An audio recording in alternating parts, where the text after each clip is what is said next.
Hi കൂട്ടുകാരെ, പുതിയൊരു വീഡിയോയിലേക്ക് എല്ലാവർക്കും സ്വാഗതം. അങ്ങനെ ഹർഷയെ ഓരോന്ന് പറഞ്ഞ് പേടിപ്പെടുത്താണ് കേട്ടോ സുശീല. എന്നെ നീ ജയിലിൽ നിന്ന് ഇറക്കിയില്ലെങ്കിൽ ഇതിനെല്ലാം പിറകിൽ കളിച്ചത് നീയാണെന്ന് സത്യം വെളിപ്പെടുത്തുന്നതിനോടുകൂടി പിന്നീട് നിന്റെ കാര്യത്തിൽ ഒരു തീരുമാനമായി, അത് നീ ആലോചിച്ചു എന്നൊക്കെ പറഞ്ഞിട്ട് ഹർഷയെ അങ്ങനെ പേടിപ്പെടുത്തിക്കൊണ്ടിരിക്കുകയാണ് കേട്ടോ. അങ്ങനെ ഹർഷയ്ക്ക് യാതൊരു രക്ഷയില്ല. ആരും അറിയാതെ ഹർഷ സുശീലയെ ജാമ്യത്തിൽ ഇറക്കാനുള്ള പരിപാടികളൊക്കെ ചെയ്തു കേട്ടോ. അങ്ങനെ സുശീല ജാമ്യത്തിൽ ഇറക്കാണ്. ഒരുപാട് പ്രതീക്ഷകളോടുകൂടിയാണ് തൻ്റെ മക്കളുടെ മുന്നിലോട്ട് പോകുന്നത്. അപ്പോൾ ഈ സമയം ഹർഷ പറയുന്നുണ്ട്, ദേ നിങ്ങൾക്ക് ഞാനൊരു സഹായം ചെയ്തപ്പോൾ അത് നിങ്ങൾ തന്നെ എന്നെ ഉപദ്രവമാക്കുമെന്ന് ഒരിക്കലും ഞാൻ പ്രതീക്ഷിച്ചില്ല. അപ്പോൾ സുശീല പറയണ, ഹർഷേ ഞാൻ എന്നോട് ഇങ്ങനെ പറഞ്ഞില്ലെങ്കിൽ നീ എന്നെ പുറത്തിറക്കില്ല, അത് വിചാരിച്ച് മാത്രമാണ് ഞാൻ പറഞ്ഞത്. ഒരിക്കലും ഹർഷേ നിൻ്റെ പേര് ഞാൻ പോലീസ് സ്റ്റേഷനിലോ മറ്റുള്ളവരോടൊന്നും വെളിപ്പെടുത്തില്ല, അത് ഉറപ്പുള്ള കാര്യമില്ല. അങ്ങനെ ഉണ്ടെങ്കിൽ ഹർഷ എന്തെല്ലാം കാര്യങ്ങൾ വെളിപ്പെടുത്തണം. ഇന്നേ വരെ ഞാനുണ്ടോ അതൊക്കെ വെളിപ്പെടുത്തിയിട്ട്? ഇന്നേ വരെ ഞാനൊന്നും തന്നെ വെളിപ്പെടുത്തിയിട്ടില്ലല്ലോ എന്ന് പറയുന്നു കേട്ടോ. അപ്പോൾ ഇങ്ങനെ ഈ വാക്കുകളൊക്കെ ഇങ്ങനെ കേൾക്കുമ്പോൾ ഉടൻ തന്നെ ഹർഷ എന്തായാലും നിങ്ങളെ കൊണ്ടുള്ള ആ ഒരു ഇതോടുകൂടി എനിക്ക് മതിയായി എന്ന് പറഞ്ഞിട്ട് അവിടെ നിന്ന് പോവുകയാണ്. ഇതേസമയം സുശീല പോകുന്ന സമയത്ത് തൻ്റെ മക്കളെ ഒരു പാഠം പഠിപ്പിക്കണം. തൻ്റെ പേരിലാണല്ലോ ആ വീട്.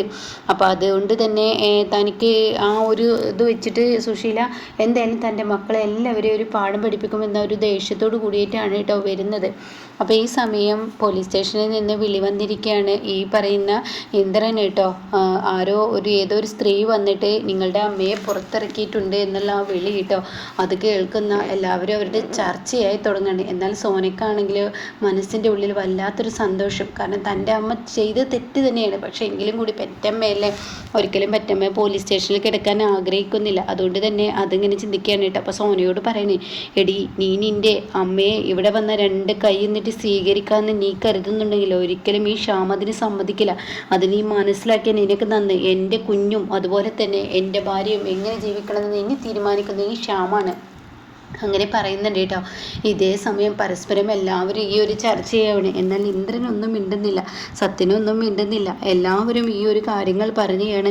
ഉടൻ തന്നെ ഇവിടെ എല്ലാവരും പറയുന്നുള്ളൊരു പ്രതീക്ഷയോട് കൂടിയാണ്. അതായത് ആരും എതിർപ്പ് പറയാത്തത് കൊണ്ട് തന്നെ തൻ്റെ അമ്മ ഈ വീട്ടിൽ നിൽക്കുമായിരിക്കും എന്നൊരു പ്രതീക്ഷ സോനയ്ക്കുണ്ട് കേട്ടോ. അപ്പോൾ സോന പറയുന്നുണ്ട്, എന്തായാലും എൻ്റെ പെറ്റമ്മയല്ലേ, എന്തായാലും എൻ്റെ പെറ്റമ്മയാണെന്ന് കരുതി നിൻ്റെ പെറ്റമ്മ ചെയ്ത തെറ്റല്ലാതിരിക്കില്ല.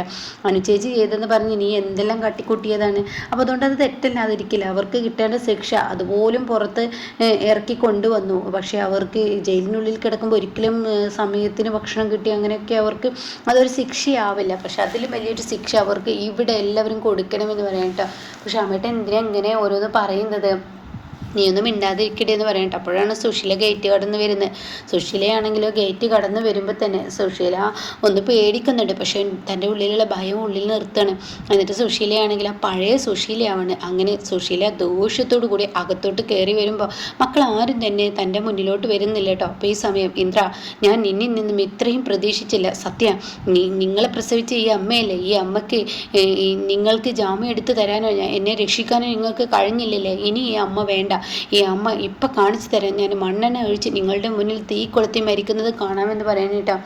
ഇത് കേൾക്കുമ്പോൾ തീർച്ചയായും എല്ലാവരും തടയുമെന്നുള്ളതാണ് കേട്ടോ. അപ്പോൾ സോനു പറയണേ, സത്യട്ടാ എന്തരട്ടാ അമ്മ പറഞ്ഞത് കേട്ടില്ലേ, അമ്മയെ തടയൂ എന്ന് ആവശ്യപ്പെടുന്നുണ്ട് കേട്ടോ. ഈ സമയമാണെങ്കിൽ ഉടൻ തന്നെ സത്യൻ എന്താ ചെയ്യുന്നതെന്ന് ഇങ്ങനെ എത്തി നോക്കുകയാണ് കേട്ടോ. അപ്പോഴേക്കും കാണാം മണ്ണെണ്ണയും തീപ്പൊട്ടിക്കൊള്ളയൊക്കെ എടുത്ത് സുശീല വരുന്ന തൻ്റെ ദേഹത്ത് കൂടെ മാവിൻ ചുവട്ടിൽ നിന്ന് ഒഴിക്കുകയാണ് കേട്ടോ. ഇതേ സമയം തീപ്പൊട്ടിക്കൊള്ളി ഇങ്ങനെ വരുന്ന സമയത്ത് ഇവറ്റങ്ങൾ എന്താ എന്നെ തടയാത്ത, എൻ്റെ മക്കൾ എന്നെ തടയുമല്ലോ ഈശ്വര, ഞാനിതൊക്കെ ചെയ്യുന്നത് കണ്ട് തീർച്ചയായും എൻ്റെ മക്കൾ തടയുമെന്ന പ്രതീക്ഷയോട് കൂടിയാണ് കേട്ടോ നിൽക്കുന്നത്.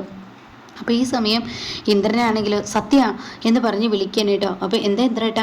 അപ്പോൾ എല്ലാവരും പ്രതീക്ഷിച്ചത് സുശീലയെ തീപ്പെട്ടി ഒരുതുമ്പോൾ തൻ്റെ അമ്മയെ അവിടെ നിന്നും രക്ഷിക്കാനുള്ള ആ ഒരു ഇതായിരിക്കുന്ന സുശീലയ്ക്ക് മനസ്സിൽ കണ്ടു കേട്ടോ. അപ്പോഴേക്കും എൻ്റെ മക്കൾക്ക് എന്നോട് സ്നേഹമുണ്ട്, അവർക്ക് എന്നെ എഴുതി തള്ളി കളയാൻ പറ്റത്തില്ലടി മൂദേവി അനുപമ എന്ന് മനസ്സിൽ കരുതുമ്പോഴാണ് കേട്ടോ, നിൻ്റെ കയ്യിൽ മൊബൈലുണ്ടിടാ, ആ മൊബൈൽ എടുത്തിട്ട് ഈ വീഡിയോ അങ്ങ് പകർത്തിയേക്ക്. പോലീസുകാർ ഇനിയിപ്പോൾ ഇവിടെ നിന്നും മരിച്ചിട്ടുണ്ടെങ്കിൽ ഇനിയിപ്പോൾ എന്തായാലും പോലീസുകാർ ചോദ്യവും പറച്ചിലും അതൊക്കെ ആവും. അപ്പോൾ അതിനൊരു കാരണം മൊബൈലിൽ തന്നെ കാണിച്ചു കൊടുക്കാലോ, ഇവരുടെ സ്വയം ഇഷ്ടത്തിന് ചെയ്യാണെന്നുള്ളത് കാണിച്ചു കൊടുക്കാലോ എന്നിങ്ങനെ പറയണ കേട്ടോ. ഇതങ്ങ് കേൾക്കുന്ന സുശീല അടിമുടി കയറി വരികയാണ്. അപ്പോൾ സുശീല പറയണേ, എടാ നിന്നൊക്കെ ഈ നിലയിൽ വളർത്തി വലുതാക്കിയപ്പോൾ, നിനക്കൊക്കെ ഒരു പെണ്ണും കെട്ടിച്ചു തന്നപ്പോൾ പെണ്ണുങ്ങളുടെ വാക്കും കേട്ട് സ്വന്തം അമ്മയെ നിങ്ങൾ എഴുതി തള്ളുകയാണ്, പുറത്താക്കുകയാണ് ചെയ്യുന്നതെങ്കിൽ അതൊരിക്കലും നടക്കില്ല. ഈ സുശീലനെ നിങ്ങളെ വളർത്തി വലുതാക്കിയ ഉണ്ടെങ്കിൽ ഇത് സുശീലയുടെ വീടാണ്. അതുകൊണ്ട് തന്നെ ഇവിടെ ആര് നിൽക്കണം അവിടെ ആര് നിൽക്കണ്ടെന്ന് തീരുമാനിക്കുന്നത് ഞാനാണ്. അതുകൊണ്ട് തന്നെ വെറുതെ വിടില്ല. അപ്പോഴേക്കും പ്രതിഭക്ക് ദേഷ്യം അടങ്ങുന്നില്ല കേട്ടോ. അങ്ങനെ പ്രതിഭ പറയണേ, സത്യേട്ടാ ഇവരെന്ന സ്ത്രീ ഇരിക്കുന്നിടത്ത് നമുക്ക് നിൽക്കേണ്ട ആവശ്യമില്ല സത്യേട്ടാ. ഇനി ഈ വീട്ടിൽ ഞാൻ ഒരിക്കലും നിൽക്കില്ല. നമുക്ക് എൻ്റെ വീട്ടിലോട്ട് പോവാം. ഞാനും എൻ്റെ അമ്മയും അച്ഛനും സത്യേട്ടനും മാത്രം അടങ്ങിയ ഒരു ചെറിയ വീടാക്കി മാറ്റാം. അത് ഇവരെന്ന സ്ത്രീയുടെ അടുത്തോട്ട് ഇനി എനിക്ക് നിൽക്കാൻ പറ്റില്ല. സത്യേട്ടൻ എൻ്റെ കൂടെ വരുന്നുണ്ടോ? ഇനി ഇവരുടെ അടുത്ത് നിൽക്കാൻ തന്നെയാണ് സത്യേട്ടൻ തയ്യാറ്. സത്യേട്ടന് കുഞ്ഞ് നഷ്ടപ്പെട്ട് യാതൊരുവിധ വേദനയില്ല. എൻ്റെ വയറ്റിൽ വളരുന്ന എൻ്റെ ഉദരത്തിൽ വളരുന്ന കുഞ്ഞിനെ ഇവർ എത്ര തവണ കൊല്ലാൻ വേണ്ടി ശ്രമിച്ചതാണ്. എന്നിട്ട് ഈ ഇരിക്കുന്ന അനുചേച്ചിയാണ് എന്നെ രക്ഷിച്ചത്. അതുകൊണ്ട് തന്നെ സത്യേട്ടാ നിങ്ങൾ വരുന്നുണ്ടോ എന്ന് ചോദിക്കാൻ കേട്ടോ. അങ്ങനെ ഈ വാക്കുകൾ അങ്ങ് കേൾക്കുമ്പോൾ ഉടൻ തന്നെ, എടി നീ എൻ്റെ മകനെ വിളിച്ചു കൊണ്ടുപോയാലും എൻ്റെ വേറെ മക്കളും ഉണ്ട്, എന്നെ നീ അങ്ങനെ അങ്ങ് തളർത്താമെന്ന് കരുതിയിട്ടുണ്ടോ? അതിലൊന്നും ഈ സുശീല തളരില്ലടി. അത് നിൻ്റെ തോന്നൽ മാത്രമാണ്. ഈ സുശീല ഒരിക്കലും തളരില്ല. അപ്പോഴും ഇന്ദ്രനൊന്നും മിണ്ടുന്നില്ല കേട്ടോ. അപ്പോൾ ഇന്ദ്രൻ മിണ്ടാത്തത് കൊണ്ട് തന്നെ ഇന്ദ്രൻ തന്നെ കൈവിടില്ല എന്നൊരു പ്രതീക്ഷയാണ് കേട്ടോ ഇവിടെ ഉള്ളത്.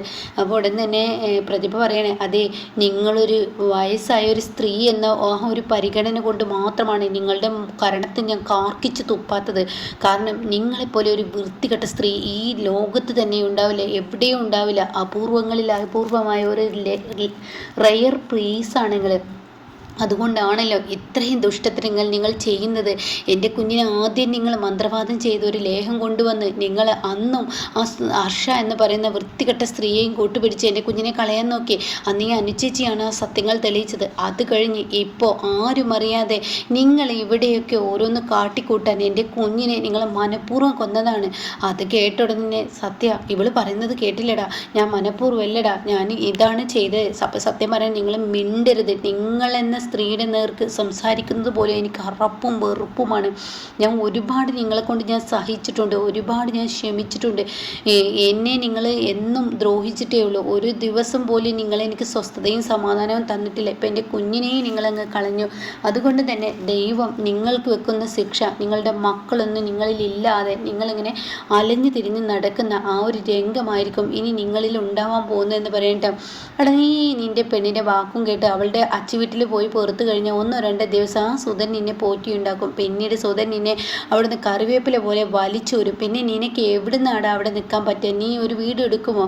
ഉടൻ തന്നെ പ്രതിഭ പറയണേ, എൻ്റെ അച്ഛൻ നിങ്ങളെപ്പോലെയല്ല, ഒരിക്കലും ഇത്ര തരം താഴ്ന്ന പ്രവൃത്തി ഒരിക്കലും ചെയ്യില്ല. ഇനിയിപ്പോൾ ഒരു വാടക വീട്ടിൽ പോയിട്ടാണെങ്കിലും ഞാനും സത്യമായിട്ടും ജോലിയെടുത്ത് അന്തസ്സായി ജീവിക്കും. അല്ലെങ്കിൽ നിങ്ങൾ പണ്ട് ചെയ്തിരുന്നല്ലോ സച്ചിസാറിൻ്റെ വീട്ടിൽ പാത്രം കഴുകുന്ന പണി, അങ്ങനെ ഒരു പണിയെടുത്തിട്ടാണെങ്കിലും നിങ്ങളെപ്പോലെ ഒരു മൂതവീട് അടുത്ത് നിൽക്കുന്നതിനേക്കാൾ നല്ലത് ഞങ്ങൾ വേറെ താമസിക്കുക എന്ന് പറയട്ടോ. അങ്ങനെ സത്യൻ, പ്രതിഭ ഇവരെ പോലെയുള്ളവരോട് ചിലക്കാൻ നിൽക്കേണ്ട, എൻ്റെ അമ്മയാണ്, അതൊക്കെ പറച്ചിൽ കൊള്ളാം.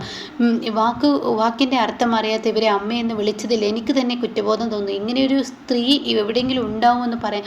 അപ്പോഴേക്കും സത്യ എന്ന് പറഞ്ഞ് വിളിക്കുന്നുണ്ട് കേട്ടോ. അപ്പോൾ സത്യ, ഇല്ല ഇന്ദ്രേട്ടാ ഞാനൊന്നും പറയുന്നില്ല. ഇത്രയും അനുഭവങ്ങൾ ഉണ്ടായിട്ടും ഇന്ദ്രട്ടൻ ഇനി പഠിക്കുന്നില്ലെങ്കിൽ പഠിക്കണ്ട. ഞാൻ പ്രതിഭ പറഞ്ഞതുപോലെ ഈ വീടിൻ്റെ പടി എന്നേക്കുമായി ഇറങ്ങാണ്. ഇനി ആര് എവിടെ കിടന്ന് മരിച്ചാലും ഞാൻ തിരിഞ്ഞു നോക്കില്ല.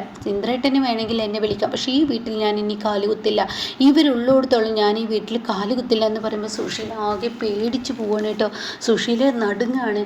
സുശീലക്ക് സഹിക്കില്ല. അങ്ങനെ പ്രതിഭ തൻ്റെ ഡ്രസ്സുകളെല്ലാം എടുത്ത് അവിടെ നിന്നും ഇറങ്ങുകയാണ് കേട്ടോ. അപ്പോൾ തൻ്റെ മകളും ഇന്ദ്രനും തൻ്റെ കൂടെ ഉണ്ടാവുന്നൊരു പ്രതീക്ഷയാണ്. പക്ഷെ അതൊന്നുമല്ല നടക്കാൻ പോകുന്നത്. അതിലും നല്ലൊരു കിട്ടുക്കൻ സീനാണ്. അപ്പോൾ ഇതിന് ബാക്കി കേൾക്കാൻ താല്പര്യമുള്ളവർ ചാനലിന് സബ്സ്ക്രൈബ് ചെയ്ത് സപ്പോർട്ട് ചെയ്യണേ.